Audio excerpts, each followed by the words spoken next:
of your interview as to the well, interview by group because captain it gives रहेगा. an insight about the candidate, his background, his academic qualifications, his interests, hobbies, everything is listed there, and it is on this premise that the interview develops. Now, there are certain things for the interview which one must really take care, and it must start from the day you dress up. Okay, so you must dress a bit formally, or at least otherwise also you can. It's summertime, but wear preferably pastel color something on top. Bottom, if you're wearing a pant, it's no problem.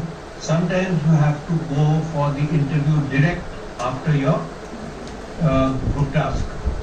So you're all muddy, so just make sure in the limited time that is available, go and just wash your face, look yourself fresh, and be ready. When you enter, you must always enter the room with a smile. Walk up to the chair, stand by the side, and make sure that you wish correctly as per time of the day.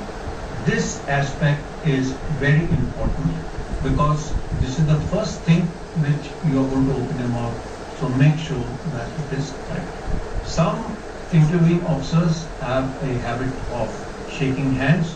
If the interviewing officer extends the hand forward, then you walk up.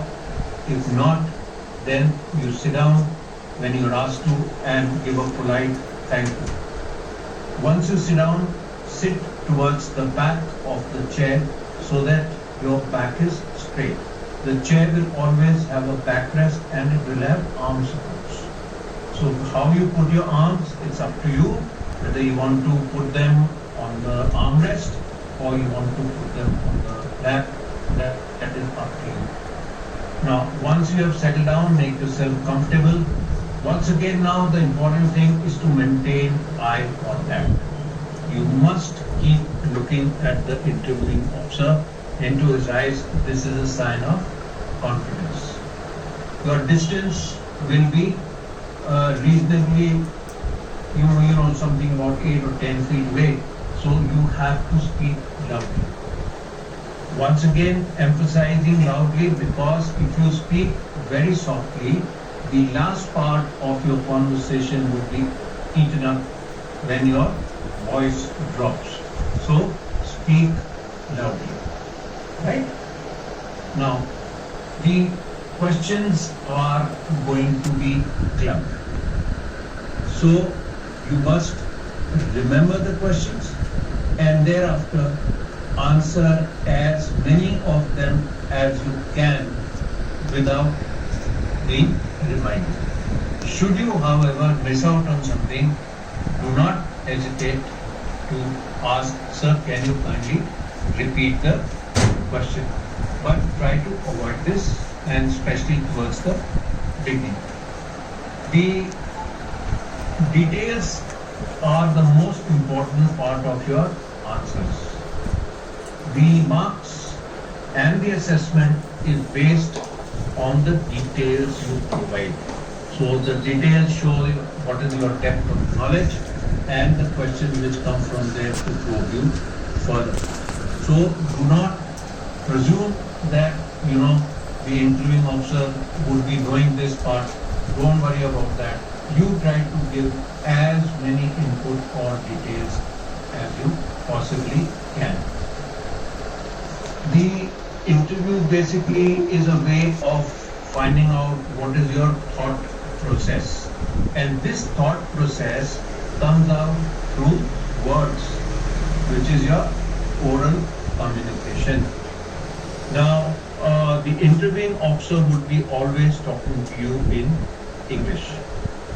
Should you, however, find that on certain occasions you are stuck or want of words in English, do not hesitate to get over that portion speaking in Hindi. It is not going to be counted negative against you. Because sometimes what happens in searching for the English word, you are putting yourself under stress, or you say something which actually does not mean what you are thinking. But the interviewing officer will always go by the premise that whatever you are saying is whatever you are thinking. Therefore, make sure that your flow of thoughts does not get hampered by communication only in English. Okay. Now, also an important aspect is not to tell lies. Do not tell lies. If you don't know anything, gracefully accept it. Okay. You will say, I'm sorry, sir, I'm not recollecting the moment. And the important aspect is that the questions which you do not answer, you must find out the answer to these questions before you go for the final interview.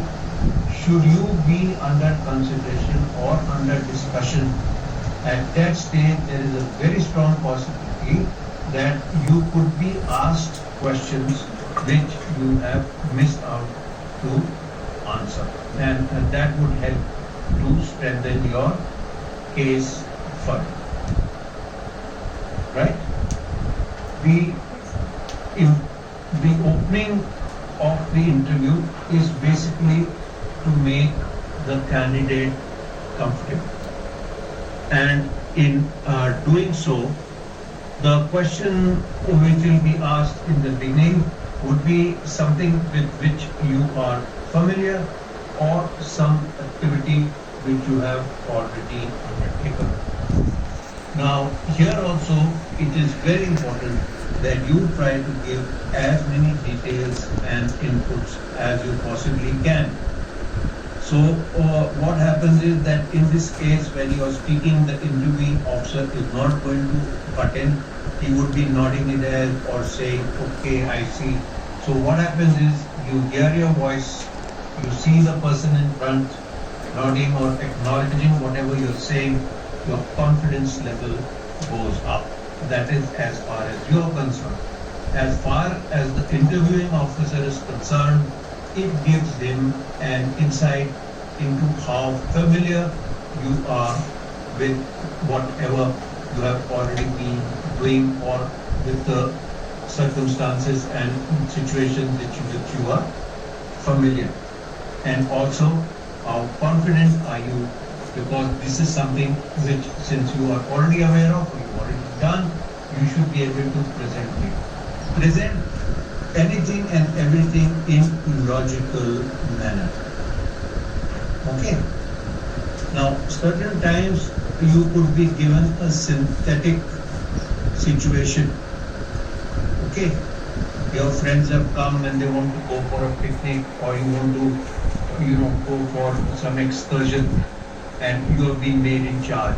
What will you do? How will you go about? So here also, once again, look for all details which possibly you can think of. So basically, these are the salient issues which you must keep in mind